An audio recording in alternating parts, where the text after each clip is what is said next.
Justice Sanjeev Khanna और दीपांकर दत्ता की bench ने जहां एक और दिल्ली सीएम को इंटरिम बेल देकर खुशखबरी दी है, वहीं लोगों में इस फैसले को लेकर काफी सनसनी मच गई है। पर बात ऐसी है कि ये जमानत अरविंद केजरीवाल को सिर्फ 21 दिन की मिली है और उसके बाद उन्हें 2 जून को वापस जेल जाना पड़ेगा, जिसके बाद वापस से उनकी मुसीबतें शुरू हो जाएगी। यहाँ हम बात कर रहे हैं LG-VK सक्सेना द्वारा केजरीवाल के केस में NIA की जाँच की मांग की। आपको याद दिला दे कि LG के NIA प्रोब को कॉल करने के पीछे का रीजन अरविंद केजरीवाल पर लगी एलिगेशंस है कि उन्होंने banned Sikhs for justice group founded by wanted terrorist Gurpatwant Pannun से पॉलिटिकल फंडिंग रिसीव की है। और जिन्हें नहीं पता उन्हें बता दे कि NIA usually terror related cases में जांच करती है और ये CBI और ED से भी काफी ज्यादा सीरियस है। तो ये कहना कि दिल्ली LG-VK सक्सेना और दिल्ली CM अरविंद केजरीवाल के बीच अभी भी झगड़े चल रहे हैं बहुत आम बात है। और इन्हीं झगड़ों में से एक झगड़े पर सुप्रीम कोर्ट की सेम बेंच ने ऑर्डर पास करते हुए यूनियन गवर्नमेंट और LG-VK सक्सेना को चेतावनी दी है। तो चलिए जानते हैं कि क्या है ये मुद्दा और क्या है ये ऑर्डर। अब हमें पता है कि दिल्ली LG और दिल्ली गवर्नमेंट में पावर को लेकर काफी स्ट्रगल रहती है और इसमें से एक पावर LG के पास ऐसी है कि वे दिल्ली गवर्नमेंट को कोर्ट्स में रिप्रेजेंट करने वाले एडवोकेट्स की अपॉइंटमेंट कर सकते हैं। यानी कि अगर किसी भी कोर्ट में दिल्ली गवर्नमेंट को रिप्रेजेंट करने के लिए कोई लॉयर चाहिए तो उसे दिल्ली LG सक्सेना अपॉइंट करेंगे और उसके साथ ही उसकी सैलरी भी देखेंगे। सिर्फ यही नहीं बल्कि इस रोल में एक ऑर्डर ये भी जुड़ गया कि कोई भी advocate on record council appoint करने के लिए LG की राय लेनी काफी जरूरी है। इस ऑर्डर से दिल्ली गवर्नमेंट से उनका हक तो छीना गया ही है, पर सुप्रीम कोर्ट बेंच को जब सीनियर एडवोकेट सिद्धार्थ दवे ने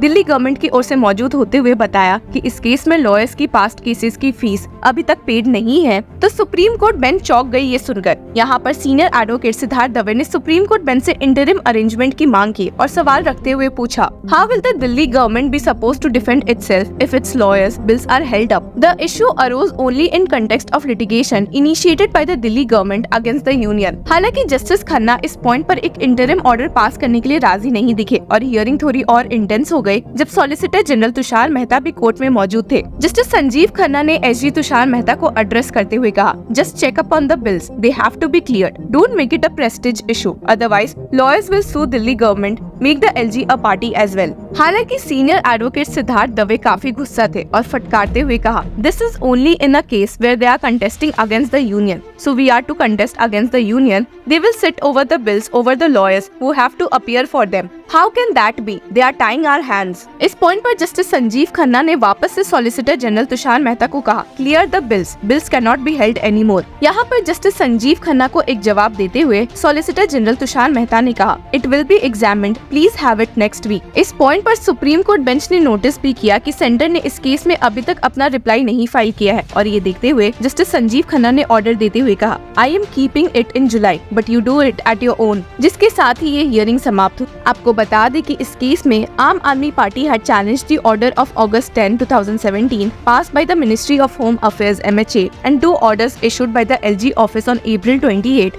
2021 एंड February 16, 2024। ये प्ली जो कि एडवोकेट तलहा अब्दुल रहमान द्वारा फाइल्ड है, में कहा गया है कि ऐसे ही दिल्ली गवर्नमेंट से उसका लीगल राइट टू चूज नहीं छीना जा सकता है और ये काफी गलत भी है। The plea stated, the petitioner has several cases of substantial legal importance and constitutional importance pending before this court, and unless the petitioner is able to appoint advocates freely as per its own choice, the right to access courts for vindication of legal and constitutional rights would be prejudiced। इन तीनों orders पर एक stay की मांग करते हुए Delhi government ने orders को challenge करने के साथ साथ इस केस में लॉयर्स की फीस भी पूरी जमा करने की मांग की है, जो कि LG के हाथों में है। The plea stated, the petitioner also needs to discharge its financial obligations owed to lawyers who have diligently assisted this court on behalf of the petitioner and whose appointments and fees are duly approved in terms of the cabinet decision of October 16, 2019। इसी बात को highlight करते हुए senior advocate Dave ने supreme court bench को समझाते हुए कहा भी था कि there is some urgency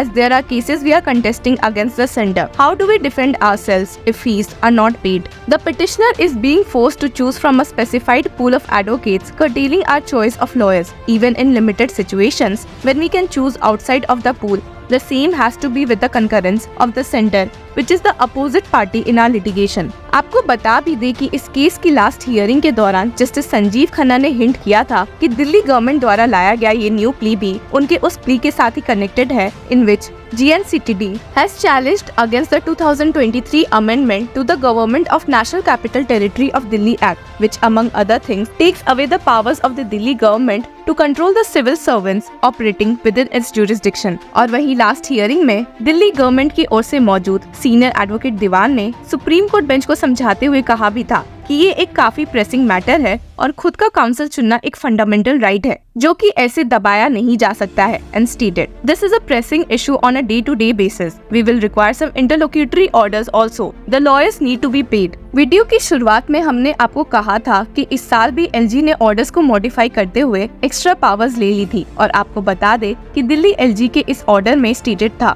the proposal and matters relating to appointment and engagement of advocates on record and senior advocates falls under the Code of Civil Procedure 1908 and Code of Criminal Procedure 1973, both being laws made by the Parliament and therefore is covered under Clause 1 of Order dated April 28, 2021. Such proposals and matters need to be submitted for the opinion of the Lieutenant Governor before taking any executive action. Being statutory mandate under the Act of the Parliament, the order dated April 28, 2021 must be followed strictly. और इसी order का विरोध करते हुए Delhi government supreme court जा पहुंची थी और उन्होंने वापस से ये बात दोहराई कि LG उनसे ऐसे ही उनका फंडामेंटल राइट नहीं छीन सकती है। The petition also stated as a consequence of the impugned office memorandum and order and other similar objections, the payment of several lawyers who had been duly appointed pursuant to the Delhi government's cabinet decision from October 2019 and Law Department's subsequent office memorandum from November 2019 and had duly appeared before the Supreme Court and assisted in the determination of the law in various proceedings is also held up in bureaucratic meandering। ये तो बात हो गई इस मुद्दे की, पर इसके अलावा भी एक बहुत ही इम्पोर्टेंट मैटर सुप्रीम कोर्ट के सामने शायद कुछ दिनों में पेश हो सकता है, जहाँ सुप्रीम कोर्ट बेंच ने अरविंद केजरीवाल को इंटरिम बेल 2 दे दी है, इसलिए ताकि वे लोकसभा इलेक्शंस की कैंपेनिंग में हिस्सा ले पाए। तो देखा देखी अब और अक्यूज्ड और अरेस्टेड लोग भी शायद सुप्रीम कोर्ट का इस मामले में रुख कर सकते हैं।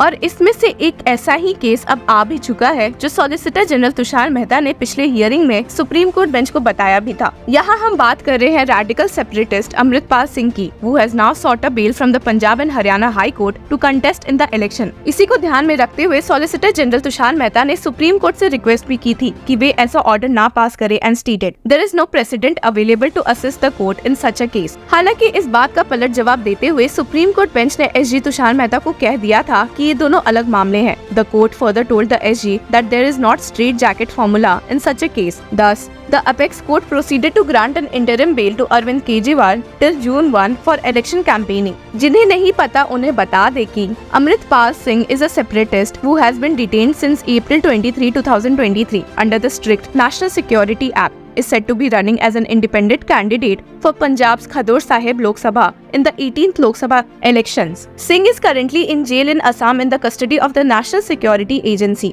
अब देखते हैं कि अगर ऐसे केसेस सुप्रीम कोर्ट के सामने आएंगे तो उनका फैसला क्या रहेगा। Till then, keep following law चक्रा।